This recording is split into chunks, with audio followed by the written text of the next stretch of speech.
Hello, everyone. I'm Christine Gritmon, and welcome to Let's Talk About Brand. I do this show every single Friday at 12 noon Eastern Time, live streamed on Twitter and Facebook. And let me know where you're watching, by the way. Let me know in the comments if you're on Twitter or if you're on Facebook and how you found us. Hopefully, it's because you've got Let's Talk About Brand in your calendar every Friday at 12 noon Eastern. By the way, also tell us where you're watching from. I know we have some people who are watching at 9 a.m., some people who are watching at 5 p.m. or later live here because we are, of course, a global audience. Speaking of global audiences, I do have a guest today from the UK. This happens a lot, so I've gotten very used to having that 5 p.m. time frame mentioned. My guest this week is really exciting. It is Mitali Deypurkaystha, and she is an author and a book coach, and we are going to talk about branding with books because that is, of course, such an incredible way to get your personal brand out there, to establish thought leadership, all of that great stuff. We had a conversation about this topic, by the way, on my weekly Twitter chat on Tuesdays, Chat About Brand, which is always on the same topic as the Friday show. So if you're part of our Chat About Brand family, definitely pop that into the comments as well. And I see Adam's watching on Twitter. Hey, Adam. I usually see Adam on Twitter Spaces. This is great that you're here for the show. All right, without any further ado, I'm going to bring on our fabulous guest, Mitali. Hey! Hello. I love the applause. It's amazing. Of course. We want to make you feel very welcome and very loved. I do feel very welcome. I've done a lot of shows, but no, I've never had applause like this before. So thank you. I love it. So we actually met through the Atomic Group, Andrew and Yes. Pete's wonderful Atomic Group. Hopefully we'll get to actually meet up in real life for selfies and hugs in Oh November. my God, I hope so. I was an event veteran. I was one of these people that went to 6, 7, 8 events a year all around the world. So I'm really missing it with this pandemic. Me too. Oh my goodness. I got social media marketing world in right before the world shut down, and I'm just really eager to get back to it all. Yeah, I get it. Yeah. So let's start with you. Can you tell us a little bit about your journey towards becoming someone who helps others get their books out into the world? Yeah, so I've always been writing. I'll give you a very shortened version of how I got into it. We're not here all day, Christine. I'm sure you don't want me to go on forever. So, I've always wanted to write. I've always been a voracious reader. From about 2013 onwards, I started writing content for different websites. And from that, I moved on to doing copywriting, writing sales pages, emails, landing pages, all that kind of thing. And then I moved on to books. So that's what I've been doing up until, I would say, just before the pandemic started. And then I've already written 7 business books at this stage as a ghostwriter. And the first one took me over a year to write. I'm very curious, actually, about how that works, by the way, if I could just interrupt for a second. Sorry. Yeah, of course. So you worked with people who were experts in their field, but maybe weren't as good at putting that into words. Is that correct? That's it. Well, some of them, yes. And some of them were just Mr. and Ms. Moneybags, and they just couldn't be bothered to write a book. And you can just pay someone like me to write it for them. That's so fascinating to me because, of course, we are going to be talking about writing as establishing your thought leadership. But you're establishing thought leadership for someone else. Pretty much. This has been the biggest thing for me last year. I've had massive amounts of imposter syndrome because a lot of people think, well, you've written 7 books before. So my 8th book, which was my first as an author, everyone was asking me, why are you so nervous about this? You've done this 7 times before. This should be natural. And I said, yes, the writing the book bit is natural. I've got that down to a T, but I've never had a book with my name and face on it. So it's a whole other thing. It really is a whole other thing.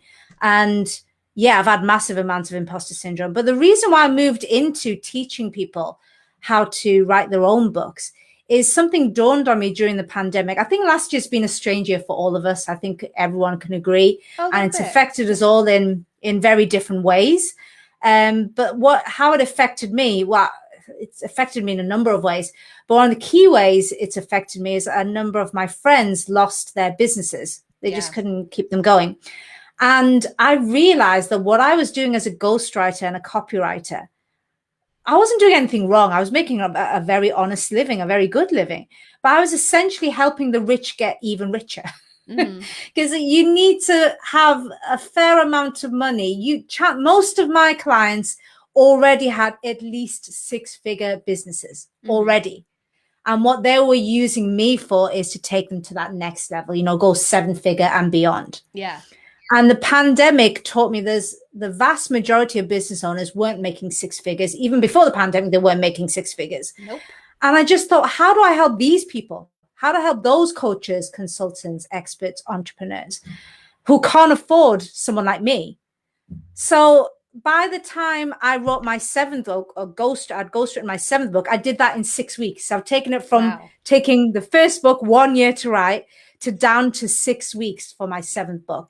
And that's when I thought, I've got a structure now, almost like a roadmap, like do this, do that, and you keep doing that and you end up with a book in 6 weeks' time. Yes. So I thought, instead of just having this structure for me, why don't I let everybody have this structure? And then that way, now I'm able to help most people, instead of helping Mr. and Ms. Moneybags who have, tens of thousands of pounds or dollars to throw in my direction. It just now makes it more accessible to the average entrepreneur. So that's where the idea came about. And that's what I do. So I teach people to write books and I publish it for them as well. That's the other key thing. A lot of fear in writing a book is not so much in the writing. It's more in the, like it's like a maze. You want your book to look professional and be good, but then you go to Upwork and you can get an editor for $400, but then you get another editor that gives you a cut for $5,000, and you're going, but what? Why are you charging 400? Why are you charging 5,000? I don't understand. So what I did in my program is I just took everything away. It's like, you come onto my program, I teach how to write a book, and I have a team that just publish it for you to professional publishing standards. So you can just get on with writing your book and then enjoying being an authority and leveraging a book to become authority. And that's why I wrote my book, The Freedom Master Plan, because the other thing people said to me is, I don't know what I would do with my book. You keep telling me that, writing a book is fantastic. Being a published author is great and fantastic. On Let's Talk About Brand, it's great for branding. I mean, it doesn't matter where you are in the world. Author is pretty much shorthand for authority, expert, leader in the industry, as opposed to just another person in that industry. So it does amazing things for your branding. But a lot of people understand that, but they don't know practically. But practically, what do I do with my book? So my book, The Freedom Master Plan, is me following my 7 previous book clients. And I pretty much just recorded every single tip, tactic, strategy they used to leverage their book. So that now if someone reads it, they'll know exactly what they can do with their book. So here's my question. So that's it can be kind of a chicken and egg situation when it comes to writing a book can establish you as authority and build your expertise, but you have to have some authority and expertise built before. I mean, if you build it, they will not come, right? You have to have some leverage already. So how do you kind of balance that? Where does that stand in the process in terms of building your authority and thought leadership and writing a book, and how they have to kind of both be present? What I would say is a lot of people assume that authority is something that's given to them, or they make excuses in their head. I've spoken to people who've said, I just need to earn this amount of money and then I'll be good enough to write a book. Or I just need to get this qualification. They keep making these excuses. The thing is, most people, if you look at all the big coaches, consultants, entrepreneurs, experts out there, it's not that they're actually more qualified than you or can even do a better job than you. They just decided that they were going to be an authority. Now, does that mean that you know nothing about a subject should you write a book? No, you're going to get found out very, very easily if you do that. So please don't do that. But if you already have a business and you have paying clients who are coming back to you again and again, and they're very happy with the service or product that you provide them, you already are an expert. You already are an authority. And what writing a book will do is take you to the next level. I have one client who started his executive coaching practice because we co-wrote a book together. And he was able to, well, he does. He now charges 5 to 10 times more than the average executive coaching consultant out there. He's not actually really any better than most of the, he's good. Don't get me wrong. He's very good at what he does. He's amazing. He's the best. Because did you know why? Because he's a published author. Because he's a published author, that opened up doors. So he started getting. I wrote his book in 2000, tail end of 2016. I wrote his book.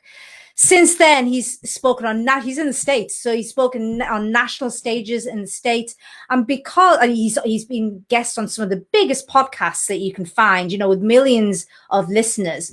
And because of that, people just think, wow, he obviously knows what he's talking about. Yeah. Now, between you and me, he's very good at what he does. He is very good. Like I said, you can't just write a book on something that you know nothing about. Mm-hmm. So you have to be an expert already. But you already are. If you have a business and you have paying clients, recurring clients who keep coming back to you, you already have the expertise. Otherwise, those clients would have left you by now.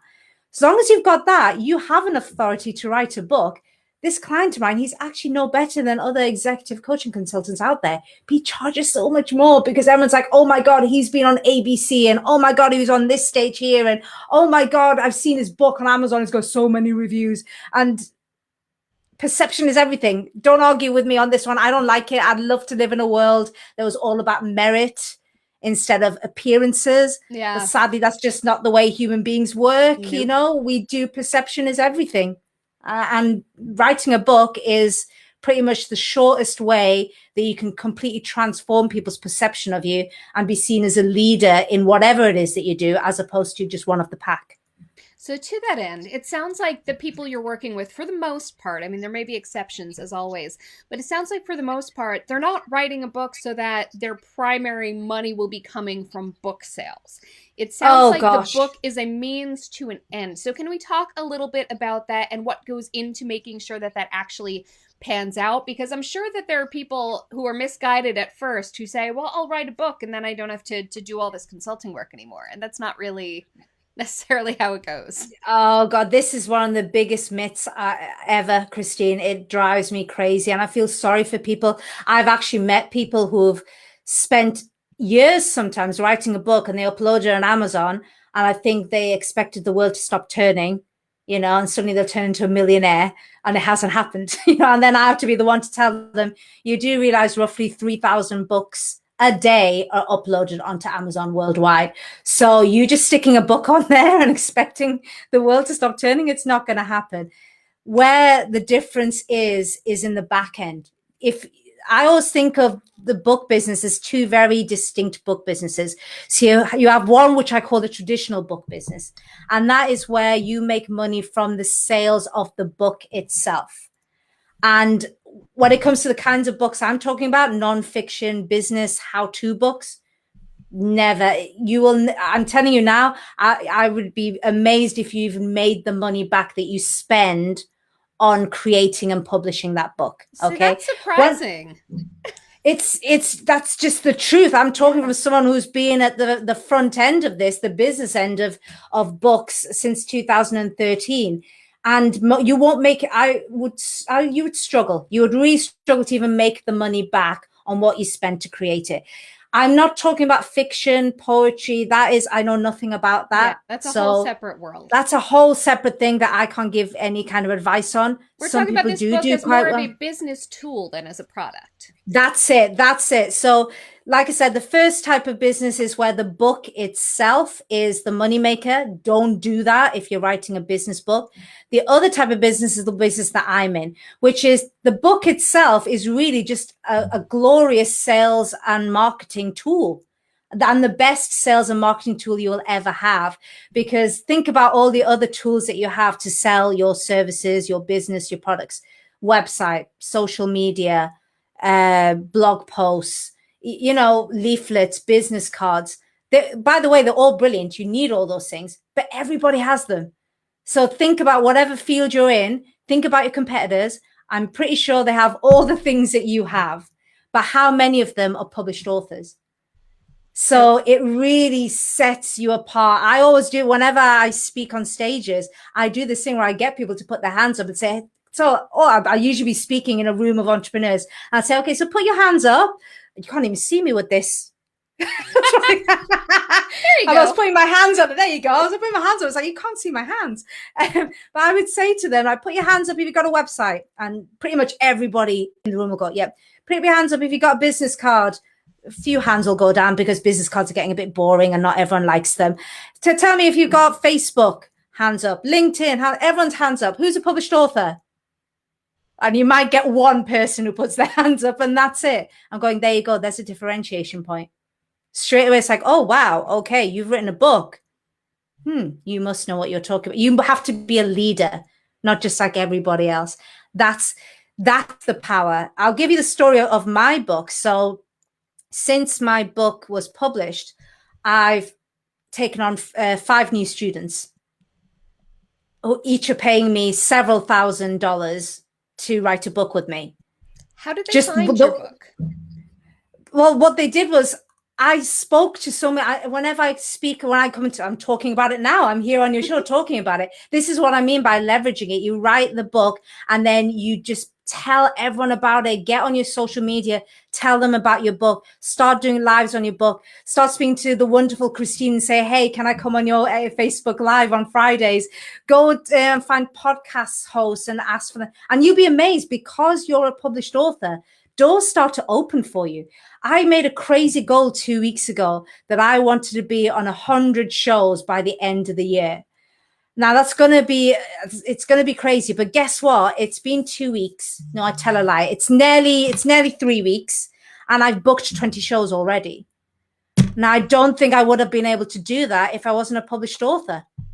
See, again, it works for show hosts as well. They kind of see published author. Okay, you can come on my show. You know what you're talking about. You have to be an expert. So you just got to get it out there. And that's what my book is all about. If you read the Freedom Master Plan, you can pretty much read all the different strategies my ex-clients have used. Not all of them will be suitable for your business. But what the wonderful thing is there's 7 whole case studies there. So you can cherry pick the strategies that fit your specific business. I'm sure you do that as well, Christine, that you teach so many different things with social media, but your clients don't do every single strategy that you teach. They pick the things. They shouldn't. It's stretching yourself too thinly. It doesn't work. It's cherry picking the few things that really work for their business and pushing forward with that. It's the same thing with the book. You don't want to average your book using all the 30 or so strategies in the Freedom Master Plan. You won't have time to sleep, you know? Yeah. It's cherry picking the ones that you like, that resonate with you, and doing that. But that's where the money is. I've had 5 new students and it's only been 6 weeks since my book came out. I love that. My friend Scott wants to know, he said, I've been thinking about writing lately. Should I start by writing a book or should I start by writing articles for a blog or industry publication first? Right. Okay. If you're writing for yourself, as in when you say blog, do you mean your blog, as in your website for your business? Or are you talking about as a writer for hire? I think he means kind of. I'm just guessing here, Scott. You can feel free to elaborate, but I think it means that writing, kind of getting exposure on other blogs and on other websites and things like that, so that his name gets out there, so that he's sort of established as someone who's not only intelligent in his profession, but who also is capable of, stringing nice sentences together. So kind of establishing, yes, I'm someone with something to say and I know how to say it before going for the whole book. Or should you just leap right into the book? I would say a lot of people are doing that. They're doing that thing of, I'll just do this little thing and then I feel like I'm making myself feel better because I'm too scared to do the big thing, The whole grammar, words, that kind of thing, that comes as you're writing the book. It comes anyway. Plus, you just hire a first-class editor and they will make your words sound amazing anyway. So I would say, unless you're a writer for hire and you're writing for other people, then that makes a lot of sense because you're starting small, you're building it. That's great. But if you're writing for yourself, for your business, I would say, well, why wouldn't you just go straight away and write a book? And let me give you another reason why you should be doing this. So my book took about 6 weeks to write. I've just had a wonderful lady last week who's going to go through my book and she's going to disseminate it into as many different articles, tweets, Instagram posts, anything you can think of. She's convinced she'll probably get around about at least 100 pieces of content from it. Absolutely. Spinning off bits of little snackable content from a huge piece of rich content is such an important strategy for social. So I would say it's the wrong. What the question was like, should I start with blog posts and work my way up to the book? I'm like, hell no. Do the other way around, Scott. Write the book and then let the book just give you articles, blog posts, Instagram posts. You just have it there. What I'm planning on doing is this lady is going to create all this content for me, and then she's just going to put it into, you know, one of these social media platforms. They'll just start posting out social media content for me. So I love that. I always say go straight for the book and then let the book do the hard work for you when it comes to content generation. And to that end, you mentioned one of the things that people struggle with at the beginning is, oh, but who's going to publish my book? Who's going to read my book? All of that. Scott's also wondering how you attract publishers without a writing background. So what is your answer to that? I know self-publishing and small publishers are one answer, but I'd love to hear your thoughts on how one goes about navigating that. Okay, well, I self-publish. So my book is self-published, and all of my students, I have a team and we publish them on Amazon. The reason why we go self-publishing is I don't want to badmouth traditional publishers. There's some horrible cowboys out there, unfortunately, but there's also some wonderful traditional publishers. But remember, I told you about 10 minutes ago how there's two book businesses. So you've got one, which is the traditional book business, where the money is made from the sales of the book itself. And then you have the business that I'm in, where the book is a great sales and marketing tool. You're not thinking about how much money you make from the book. You're just happy to break even on the book. The money is made in the higher fees you can charge, the better class of clients that you can get, the collaborations that you can have with other businesses. That's where the money is. If you go down a traditional publishing route, even if you have a great publisher, they're making money from sales of the book. I envisage at some point in the future, there's going to be a conflict of interest. Because if you're using the book as a sales and marketing tool, let me give you an example. Say you're asked to speak at an event, and it's a small, very targeted event full of people who are your ideal clients. You might make a decision, you know what? I actually want to give everybody a copy of my book free because these people are so amazing that they are my target client. I want them to have a copy of my book for free. What do you think your traditional publisher is going to say to that? Hell no, it's what they're going to say. They're going to say, no, well, you're not giving away for free. We need to make money on this. You are not in control of your book. I'm not bad-mouthing traditional publishers, like I said, but you just need to understand the two different businesses. And if you are writing to make money from the book, then possibly traditional publishing route is the route to go. But if you're in my kind of business where the book is a sales and marketing tool, hell no, am I going to give up control to a publisher who can dictate to me how much I charge, where I sell, what I do. No, it's my sales and marketing tool. I should be able to do whatever the hell I want to do with it. I should be able to give it away. I should be able to charge a fortune. I should be able to do whatever I want to do because it's my sales and marketing tool. So self-publish all the way. I wouldn't even think of going to a publisher for that reason. Two things that maybe, and I know we have just a couple more minutes, but two things to delve a little bit deeper into how to navigate that. One of them, it's a two-parter. One of them is, well, then how do you get people to buy the book? Because if you have a publisher, of course, they're marketing the book for you as well. They have a vested interest in selling it. So how do you, yes, I know you can list on Amazon, you can list on barnesandnoble.com, all of that. But then, like, how do you get people to actually buy it without that publishing house heft behind it?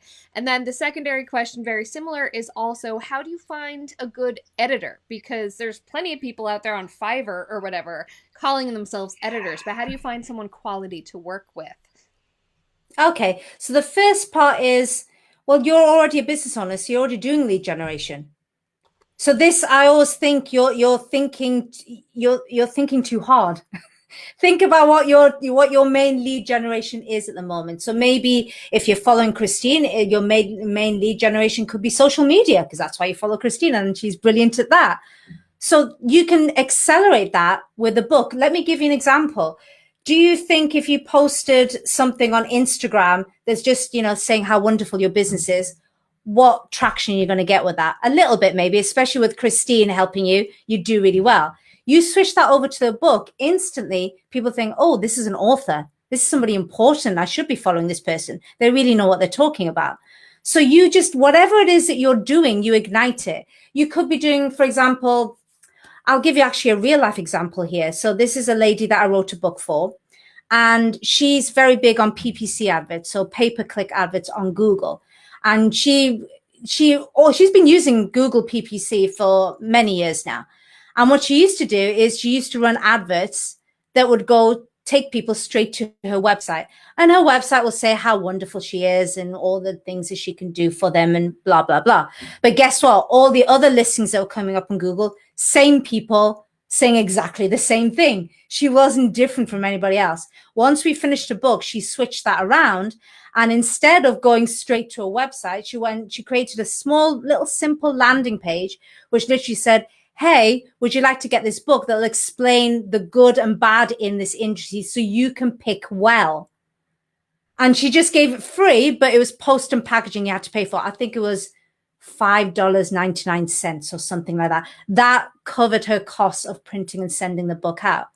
She completely cleaned up because of that. I mean, I want you to think of going to Google and typing something out. Say, for example, you type in web designer and wherever you live, and you get this massive list of all these web designers, all of them telling you they're amazing.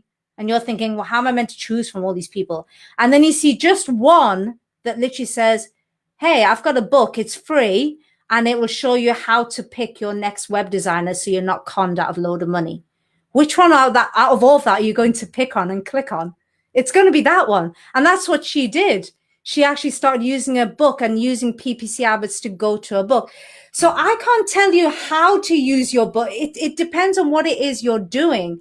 And my book, The Freedom Mastermind, goes through all these different kinds of strategies that my previous clients used to leverage their book, get new eyeballs onto their book, and then those people turn into clients. To answer the traditional publishing thing, yeah, you're right. In the traditional publishers, they have their own marketing. But the reason why I don't go with them is their vision is completely different to mine. Mm-hmm. So they're not even thinking about, well, what is Mitali? What else has she got? They're not working to get you clients. They're working specifically and only to get book sales. Exactly. So even if they do a lot of great marketing for you, are they even marketing for you in the right pool? Yeah. So you can then they could do, oh yes, we'll easily get you 1,000 downloads, but are those 1,000 downloads of the people that you want to download your book? Do you know what I mean? Yes. So absolutely. Yeah, that's that one. What was the second question again? So what did you say? Finding a good editor. Oh God, that's when you do find one, hold on to them and don't let them go, is what I say. That's what I do. I've picked my editors, and that's because they're great. I would say ask them questions. Say, who have you edited for? What you're looking for is people who have at least edited books to a traditional publishing house standard. That's a key thing. I would also say ask them to tell them which books they've edited, and then go and download them, as well as get the paperback version. Get both, because it's two very different formats. So ask them, what books have you edited? Go and download on Kindle, get it on paperback, and look at it and see if it's any good. Read through it.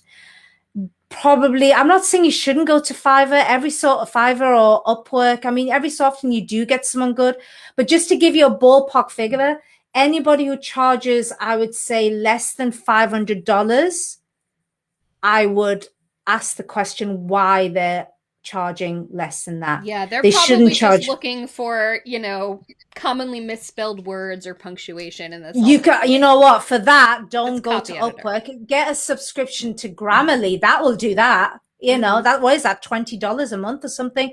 If that's what you're needing, just Grammarly will do that. I would. The other hint is, the other tip I would say is, don't hire somebody from non-native English-speaking countries. Yeah, not that they don't do a wonderful job. They do a wonderful job when it comes to tech stuff. Yeah, I always, whenever I'm outsourcing work, tech stuff, more than happy to outsource to Southeast Asia, India, other places like that. But when it comes to this kind of work, editing, proofreading, hell no. It always goes to Americans, Brits, Australians. It goes to, yeah. And even there's a difference. I'm not going to get too into that, but the fact is, even there's a slight difference. That's why I have editors who are English and editors who are American for that reason, because I have students from both sides of the Atlantic and I send them to the right editor. Oh, absolutely. Oh my goodness, I have so much more I would love to ask you. I guess we'll just have to have you on again next season. That's all. Oh, absolutely. I would love it. And everyone should go follow you to learn from your brilliance. Can you tell them where they can and should find you? Just go straight to my website. It's quite simple. It's called the name of the book. So you just go to thefreedommasterplan.com. So that's thefreedommasterplan.com. If you go there, you can even download a sample chapter for free to see if you like it. And then I would urge you, if you like it and you think there's value in it, go and get the book. I think it's at the moment it's 99 cents on Kindle, so it's not even gonna. Wow. I'm not even making no money. So I'm basically practicing what I preach. I'm basically making no money from my book at all. It's there for people to learn from. Well, I'm glad that people who are learning from the book are finding enough value in it that they are, in fact, hiring you, because that's always the thing. People worry if you give something away, if you give too much of your expertise away, they worry that people then won't hire you. And it's the opposite. If they see that what you're telling them works, they'll want more. I will always say, Christine, the people who want to work with you and have the money to work with you, the book, all it does is it just signposts you. It makes you stand out like a beacon from everybody else because you're seen as the authority, the expert. The people who can't afford to work with you, why wouldn't you be nice to them and give them everything in a book so they can, if they wish to, go and DIY? That's the way I see it. So I've had so many people say, I'd love to work with you, but I can't. Absolutely fine. Go and read my book and implement what's in my book. It's my gift. Go and do it. If you can't afford to work with me, it's absolutely fine. I still want you to succeed. Go and read my book and implement. So yeah, always give away your best secrets. Always. Love it. On that note, thank you so much, Mitali, for coming on my show. I hope that I'll get to actually see you in real life in November. Yes, I can't wait. Fingers crossed. All right, thank you so much. And again, I am Christine Gritmon. I do this show every single Friday at 12 noon Eastern Time.